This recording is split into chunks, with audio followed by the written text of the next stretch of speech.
filhos atrapalham ou ajudam no início da carreira? Será se eles realmente são aquela motivação que vai dar o gás pra você seguir em frente, correr atrás, fazer mais? Ou você acha que isso é papinho? Ou você acha que isso pode acontecer ou também não pode acontecer? Pois é, eu vou trazer pra vocês algumas reflexões aqui que eu faço já há alguns anos, não mais pra mim, mas pra algumas pessoas que vêm me perguntar: "Pô, como é que foi teu início?" Porque você teve filho em um momento importante ali da tua carreira, né? E isso foi muito de fato impactante pra mim em diversos sentidos, tá? Então eu vou tentar andar pelo caminho um pouco do que é material, do que realmente ajudou ou atrapalhou, materialmente falando, e principalmente de maneira imaterial, ou seja, não é algo que eu pego como se fosse um dinheiro, uma conta de luz, de água, um preço que eu pago numa fralda, mas é algo de valor imaterial, de que não é percebido tangivelmente, mas eu sinto de uma maneira profunda, tá? Então o que que acontece, cara? É claro, se a gente for olhar para uma visão materialista, tudo aquilo que entra na nossa vida para gerar um custo, você pode considerar que atrapalha, certo? Por quê? Porque você sempre vai estar vendo assim, o que que é o custo-benefício em viver? Vou ter um filho, aí vem preocupação, vem fralda, vem leite, vem plano de saúde, ficou doente, precisa de remédio. Pô, a doença pegou mais ainda. Tem aquele plano de saúde legal, ah, não vai nesse hospital porque não tem, vai ter que ir em outro. E toda aquela coisa, escola, preocupação, enfim. Se a gente for levar por esse lado, tudo que entra na nossa vida, seja um filho, ou seja um pet que a gente vai ter, um casamento que a gente vai arrumar, vai ser um custo e os custos eles dificultam com que a gente chegue em certos objetivos na vida. A gente sabe disso, tá? Agora, tem um outro ponto que pra mim fez toda a diferença quando minha mulher falou que estava grávida, né? Quando minha mulher falou que estava grávida, eu trabalhava numa agência de publicidade e eu ganhava por volta de R$ 4.500. Morava com a minha mãe, tá? E aí ela chegou pra mim e falou assim: Yuri, eu vou fazer um teste porque tá atrasado. Eu falei: ih, mané, caraca, já dá aquele gelinho na barriga, né? Só que assim, eu queria ser pai, mas a gente não tava tentando, até porque a gente não tinha nenhuma estrutura. A gente tava só conversando inicialmente pra poder falar assim: caraca, eu acho que agora vai chegar o momento ideal de poder ter filhos e tal, né? Dando aquele primeiro passo. Mas a gente não tava, de fato, tentando, né? Ali, como se fosse pessoas que tivessem planejado aquela parada. Mas beleza. E aí o que que acontece? Ela chegou lá em casa, tava na casa da minha mãe, morava com ela. Eu só tinha um notebook, mano, um Acer, quebrado. A pontinha dele tava quebrada assim. Então, quando eu ia levantar ele, eu tinha que levantar junto segurando na tela, porque senão ele abria assim do lado, sacou? O plug de carregar ele também tava quebrado. E aí foi bem interessante essa fase, porque eu lembro muito, muito mesmo, dela chegando pra mim, falando assim: olha, amor, tô grávida. Ela chegando em choque pra mim. Porque ela morava com a mãe dela também, ela tinha acabado de sair de um emprego que ela tava já há alguns anos. E assim que ela saiu, descobriu que tava grávida, né? Então, assim, foi depois dela de fato ter saído do emprego, porque senão dava pra entrar, né, com alguma coisa, pra tentar receber uma grana e tal. Mas não foi. E aí eu só cheguei e falei assim: véi, relaxa, fica tranquila. Ela ficou em choque, naturalmente, porque a gente não tinha nada. E tinha uma coisa dentro de mim chamada disposição, que eu tenho até hoje, mano. Eu sou muito dispostão, tá ligado? E aí, quando eu entendo de uma responsabilidade que eu tenho, eu simplesmente vou e faço o que tem que ser feito. Não fico criando cenários perfeitos na minha cabeça. Ai, e se, e se, e se. Não, eu simplesmente vou lá e meto marcha. Eu sou muito assim. Então, quando minha mulher chegou, contou pra mim sobre isso, eu falei pra ela: daqui 45 dias a gente tá indo morar junto. Eu nunca tinha morado junto. Eu não tinha, por conta da minha criação, minha mãe, ela não deixava a gente fazer muitas coisas de casa. Ela queria que a gente focasse nos estudos. Uma doideira. E isso foi um pouco complicado até pra mim, assim, pra criar um senso de responsabilidade, de que eu tô saindo da casa da minha mãe com uma forma de viver a vida e agora eu tô indo pra ser líder de uma casa, ou seja, desde a pintura que vai ter até estourar a caixa d'água lá e alagar minha casa, tudo é da minha responsabilidade antes pra depois ir pra minha mulher e eventualmente chegar até os meus filhos, né? E aí, foi uma doideira ter pensado em tudo isso, né? Ter refletido diante de todas essas coisas em apenas 45 dias, porque foi quando eu falei pra ela: 45 dias a gente tá indo se mudar. Comecei a atrás de aluguel e tudo mais. E nesse meio tempo, nesse período, a gente começou a ver as paradas e tal. E a gente foi e arrumou um lugar pra morar. Beleza. Só que assim, ninguém estava acostumado com essa realidade, né? De morar juntos. Mas enquanto era só eu e ela, tava tudo bem. E eu falei pra ela: ó, fica tranquila. Fica cuidando das crianças aí. Das crianças, não da criança, né? Que é o meu filho mais velho hoje. Meu filho vai fazer 7 anos. Só pra você ter noção, já tem um tempo. Eu tenho 30 anos agora. E aí ela chegou, eu falei pra ela e falei assim: cara, relaxa. Eu assumo toda a responsa financeira e você vive da forma que você quiser. Você quer ficar em casa cuidando dos filhos? Fica. Se você quer pegar os primeiros anos ali, porque ela sempre falava isso, né? De que, eu quero ficar os primeiros anos com as crianças, depois eu quero, sei lá, prestar um concurso público, estudar alguma coisa. Véi, eu falei, bicho, o que você quiser na sua vida, eu tô aqui pra poder proporcionar a nível de estrutura. Os melhores cursos, os melhores concursos, tudo mais, nem que eu quebre pedra pra isso. Então a parada da disposição ajudou demais. E aí eu lembro que ela chegou pra mim e falou assim: eu quero ficar com as crianças e tal, mas você fica de boa sendo a renda única da casa, o arrimo da casa? Falei, velho, claro, pô, nem que eu, venda bombom na rua, fica tranquila, fica em paz. E isso, nesse momento, foi bem interessante, porque eu, como tinha já essa predisposição, eu fui aprendendo à medida com que a gente foi morar junto, de que eu precisava entender que estava chegando mais uma boca para dentro de casa. Era uma vida a mais que era da minha responsabilidade. E aí que eu vejo que a maioria dos caras que ficam frustrados falando que o filho atrapalha demais a vida e tudo mais, é porque ele vivia de um jeito e depois que o filho nasce, ele quer manter o estilo de vida, pô.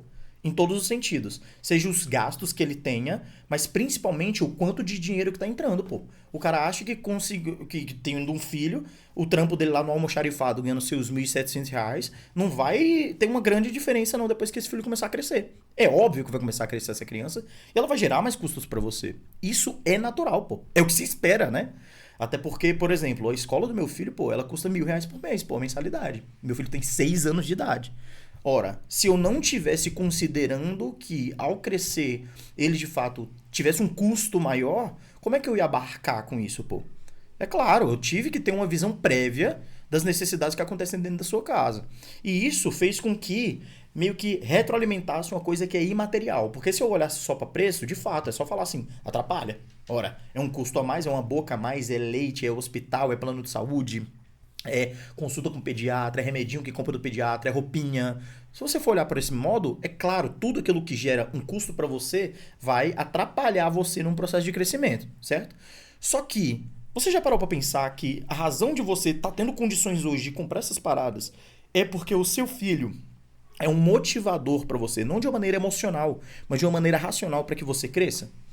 Então, assim, eu comecei a perceber que quando eu ganhava R$ 4.500, o meu salto de R$ 4.500 para R$ 6.800, depois de ter chegado uns mais de 10 mil por mês, foi principalmente porque eu tive consciência de responsabilidade. Uma consciência de fato imaterial, pô. Eu sabia, no sentido lógico, que eu tinha que pagar as coisas, pô. Eu tenho conta para pagar, eu tenho que pagar essas contas, eu tenho que honrar com todos esses compromissos, principalmente porque eu sou um homem, arrimo da casa, e as pessoas aqui em casa vão ter sempre expectativas em relação a mim. E além disso, teve uma coisa que pra mim foi muito interessante, e essa dica eu queria deixar pra alguns de vocês, que eu acho que faz muita diferença. Eu sempre tive medo de viver uma vida limitada. Quando eu quero falar isso, preciso que você preste atenção. Eu sempre tive medo de ser aquele cara que vive pelas circunstâncias, que tem um emprego ruim, que chega em casa, que tem filhos e tudo mais, mas ele, sabe aquele cara que tá acabado, que ele não vive a vida de verdade, que ele não tem escolha?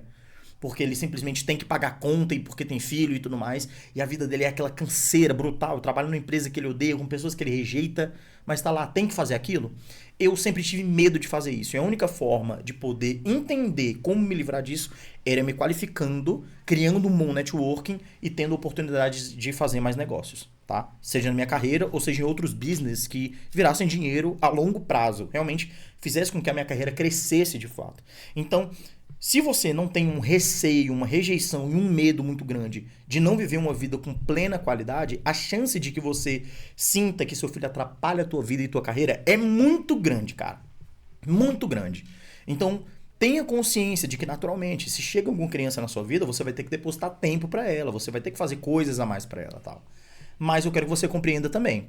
Se você tiver consciência dessa parada, que tem uma vida ali, e entender qual é a vida que você não quer ter, tipo assim, mano, tem uma vida aqui que eu não quero ter. Eu quero ter minha família e tudo mais, mas eu não quero ser refém de uma situação porque eu tenho que pagar a conta de casa. Aí você tem que ser o quê? Precavido. Você tem que começar a correr atrás mais. Essa é uma grande verdade. E correr atrás pelos meios inteligentes. Não é quantitativamente trabalhar mais. Eu vou trabalhar mais para fazer mais dinheiro. Não, não, não. O que você vai fazer? Você tem que se qualificar e se preparar para algo de longo prazo. Que se você estiver executando essa mesma tarefa nos próximos anos, você vai estar melhorando e naturalmente estar ganhando mais, tendo mais oportunidades. Por isso que eu sou totalmente contra. Ver moleque novo, que, pô, tem família e tudo mais, e o moleque só faz o iFood lá, fica rodando de motoboy, de Uber e tal. Tá? Eu acho complicadíssima uma parada dessa. Ah, Yuri, mas é a única condição que tem e tudo mais. Então tá na hora de abrir a mente. Tá na hora de abstrair um pouco mais. Porque existem mercados formais e tradicionais, que podem proporcionar isso pra você, cara. Uma melhor qualidade de vida. E com que à medida que você vai passando, você vai ganhar mais. Você vai se qualificar mais. Agora, se você for um motoboy... E é claro, eu não tô desqualificando a classe do motoboy, gente. Entenda o que eu tô querendo dizer. Eu tô falando de trabalho e dinheiro. E tempo investido. Quanto mais tempo você passa lá dirigindo sua moto como motoboy, você não vai estar se qualificando e ganhando mais. Você vai estar fazendo aquela atividade repetitiva. Isso é complicadíssimo quando você tem planos futuros, como, por exemplo, filhos. Então, se você tem filhos, ou pensa em ter filhos, pensa numa estrutura profissional e de carreira que, quando chega essa motivação a mais, porque filho de fato motiva se você tiver a cabeça no lugar, se você não for um bosta, e falar assim, ah, não, só vai me atrapalhar, aí mete o pé, que nem muito cara faz, né? Começa a colocar culpa em casa, na mulher, aquela coisa toda. Não, você tem que utilizar isso como motivação. Utiliza isso como um bom motivo e como um combustível para saber que você tem que dar passos maiores agora, porque é uma boca a mais, de fato. Mas, principalmente, é alguém a mais para desfrutar uma vida que você sempre sonhou para você. Beleza? Vai com essa psicologia, vai com essa perspectiva que vai dar certo, cara. Eu tenho certeza disso. Não vai com esse pensamento materialista dos outros aí de, ah, não, eu não quero ter filho porque filho é gasto, é preocupação e tudo mais. Você olha pra essa galera, são tudo fraco. Todo cara bem sucedido que eu conheci, pelo menos 99% tinham filhos, tá? E eu digo mais, tinha pelo menos um, tá ligado? A maioria tem 2, 3, essa é a verdade. Eu tenho 2 filhos. Hoje eu tenho o Dante, que tem 6 anos de idade, e a Camila, que tem 2. E a minha mulher, ela quer mais, pô. E assim, bora, velho. Filhos são bênção, mano. Filhos são bênção. Enquanto mais repleta tá a nossa vida desse amor de família, de filhos, mais valioso você acha todos os outros momentos da sua vida. Por isso que eu falei de coisas imateriais no início do vídeo. Porque se você ficar só enxergando pra dinheiro, pra materialidadezinha, ai, é o dinheiro, o trabalho, achando que isso é tudo, você não vai se motivar.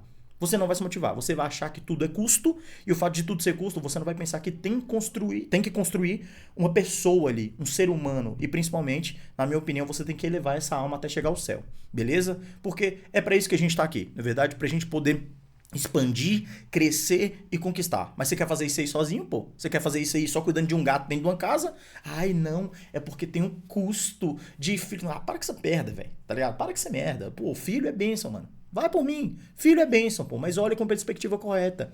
Alimente valores que prestam na sua vida, pô.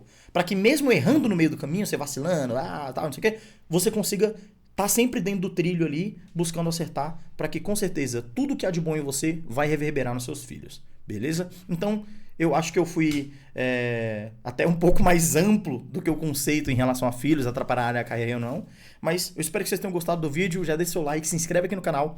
Todo dia tem vídeo novo, beleza? E caso você queira ter um papinho mais íntimo comigo, @instadoyuri. E caso você queira entrar na área de tecnologia, eu criei um treinamento para você que não sabe nada de TI, nada de computação, poder se tornar um programador, poder se tornar um designer, tudo que você precisa e que eu usei na minha carreira, mesmo sem ter faculdade, para poder passar do salário de 10, 15 mil reais por mês. Beleza? Tá aqui na descrição e é tudo nosso.